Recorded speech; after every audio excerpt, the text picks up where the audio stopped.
राजगिरी में सुनीत नाम का एक वाल्मीकि रहता था। गृहस्थों द्वारा सड़क पर फेंका गया कूड़ा कचरा साफ करना ही उसकी जीविका का साधन था।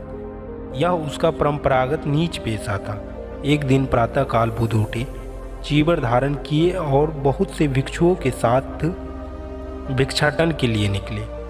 उस समय सुनीत कूड़ा कचरा इकट्ठा करके ढेर लगा रहा था, जिसे वह बाद में ओकड़ी यानी गाड़ी में डालने वाला था और उस गाड़ी को खींचकर ले जाने वाला था।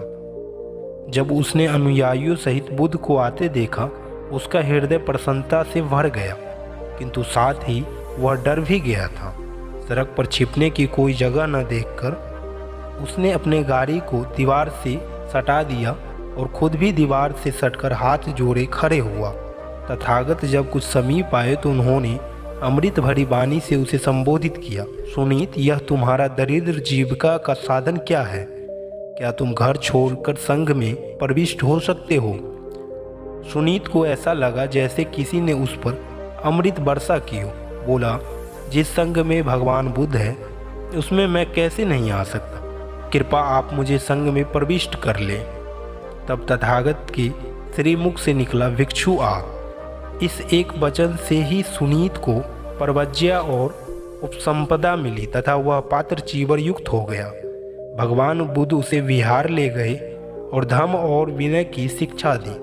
शील, संयम और दम से प्राणी शुद्ध हो जाते हैं। जब पूछा गया कि सुनीत इतना महान कैसे हो गया, तो तथागत ने कहा, जिस प्रकार रास्ते पर किसी कूड़े कचरे के ढेर पर एक सुगंधित कंबल भी उग सकता है, उसी प्रकार इस अंधे जगत में, इस कूड़े कचरे संसार में बुद्ध पुत्र भी प्रकाशित हो सकता है। सोपाक श्रीबस्ती निवासी एक अछूत बालक था। प्रसव वेदना के समय उसकी माँ बेहोश हो गई। उसके पति और संबंधियों ने सोचा कि वह मर गई है। वे उसे शमशान ले गए और वहाँ उसके लिए चिता तैयार की। उस समय इतना पानी बरसा और एक ऐसा तूफान आया कि चिता में आग लगना असंभव हो गया। इसलिए लोग उसे यूं ही चिता पर छोड़ चले आए। सोपाक की जन्मदात्री उस समय तक मरी नहीं थी, वह बाद में मरी। मृत्यु से पहले वह बालक को जन्म दे गई। उस बच्चे का शमशान के रखवाले ने ही अपना बच्चे सुप्पिये के साथ पालन पोषण किया। माँ की जाति के नाम पर बच्चे का नाम भी सोपाक ही पड़ गया। एक दिन भगवान बुद्ध शमशान के पास से गुजर रहे थे। सोपाक उन्हें देखकर उसके पास चला गया। भगवान को अभिवादन कर उसने भगवान से संघ में प्रविष्ट होने की अनुज्ञा मांगी। उस समय सोपाक की आयु केवल 7 वर्ष की थी। भगवान बुद्ध ने उसे अपने पिता की अनुमति लाने के लिए कहा। सोपाक अपने पिता को ही बुद्ध के पास ले आया। पिता ने भगवान को अभिवादन किया और प्रार्थना की कि वे उसके पुत्र को संघ में प्रविष्ट कर ले, इस बात का ख्याल न कर कि वह अछूत है। भगवान बुद्ध ने उसे संघ में प्रविष्ट कर लिया तथा उसे धम्म और विनय की शिक्षा दी। बाद में सोपाक एक अस्तवीर हुआ। सुप्पी और सोपाक बचपन से साथ ही साथ बड़े हुए थे, और क्योंकि सुप्पियों के पिता ने ही सोपाक को भी पालन पोषण किया था, इसलिए सुप्पे ने भी अपने साथी सोपाक से भगवान बुद्ध के धम्म की शिक्षा ग्रहण की। उसने सोपाक से ही उसके संन्यास ग्रहण करने की प्रार्थना की थी। जातिवाद के हिसाब से सोपाक सुप्पियन की भी अपेक्षा नीच जाति का था। सोपाक ने स्वीकार किया और सुप्पी, जो एक नीच जाति का था, उसका परंपरागत पेशा शमशान की रखवाली था, वह भी भिक्षु बन गया। सुमंगल श्रीबस्ती का एक किसान था। वह दराती, हल और कुदाली से खेत में काम करके ही अपना जीविका कमाता था। छन कपिल वस्तु का ही एक आदिवासी था और सुदोधन के ही घर का एक दास भी था। धनिये राजगिरी का रहने वाला था। वह एक कुम्हार था। कपूर क्रूर श्रीबस्ती में ही रहता था। बदन पर चीतरे, हाथ में खप्पर लिए भीख मांगते फिरना ही उसका जीविका एकमात्र साधन था। उसका नाम ही पड़ गया था चिथरे चावल। बड़े होने पर वह घास बेचकर गुजारा करने लगा। इन सभी ने भगवान बुद्ध से संघ में प्रविष्ट होने की अनुज्ञा चाही, बिना उसकी नीच जाति की ओर देखे और बिना उसके पहले के पेशे की ओर देखे भगवान बुद्ध ने सभी को संघ में प्रविष्ट यानी शामिल कर दिया। एक दिन एक सेठ ने महात्मा बुद्ध से भिक्षा पर आने का ग्रहण किया। बुद्ध जानते थे कि सेठ दुराचारी है। अगले दिन बुद्ध सेठ के घर पहुंच गए।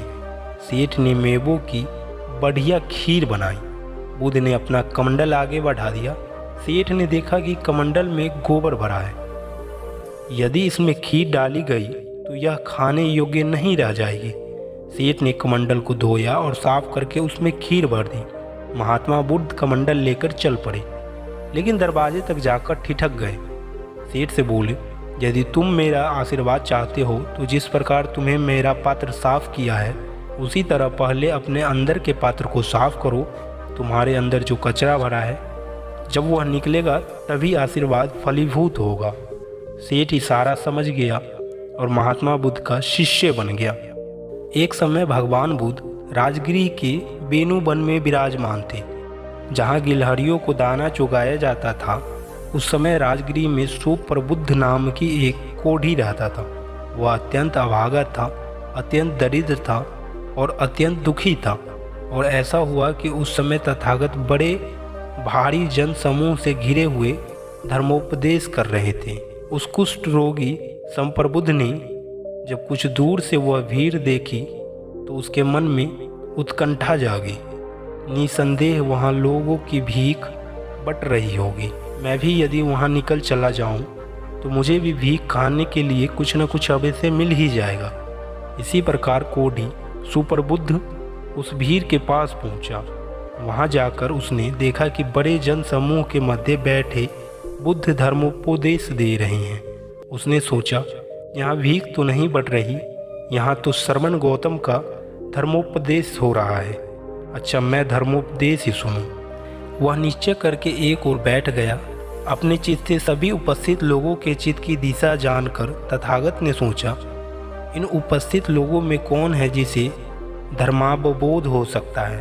तब तथागत ने वहीं एक ओर बैठे कोढ़ी सुप्रबुद्ध को देखा। उसे देखकर तथागत ने जाना इसे धर्मावबोध हो सकता है। तब उस कोढ़ी संप्रबुद्ध के लिए बुद्ध ने धर्मोपदेश दिया। दान कथा, शील कथा, स्वर्ण कथा आदि उन्होंने काम सुखों की तुच्छता और आशुओं से मुक्त लाभ करने पर जोर दिया। जब बुद्ध ने देखा कि कोढ़ी संप्रबुद्ध का चित्त नरमा गया है, कमाया गया है, ऊपर उठ गया तथा श्रद्धायुक्त हो गया है, तब जो बुद्धों की सर्वोत्कृष्टा देशना है उसका उपदेश दिया। दुख दुख का समुदाय है, दुख का निरोध तथा दुख निरोध की ओर ले जाने वाला मार्ग है। जिस प्रकार एक स्वच्छ कपड़ा रंग को अच्छी तरह ग्रहण कर लेता है, उसी प्रकार उसी स्थान पर बैठे बैठे कोढ़ी संप्रबुद्ध हो विरल विमल प्रज्ञा प्राप्त हुई। जो कुछ भी समुदय धम्म है वह सब निरोध धम्म है। और कोढ़ी संप्रबुद्ध को सत्य के दर्शन हो गए। वह सत्य को प्राप्त हो गया।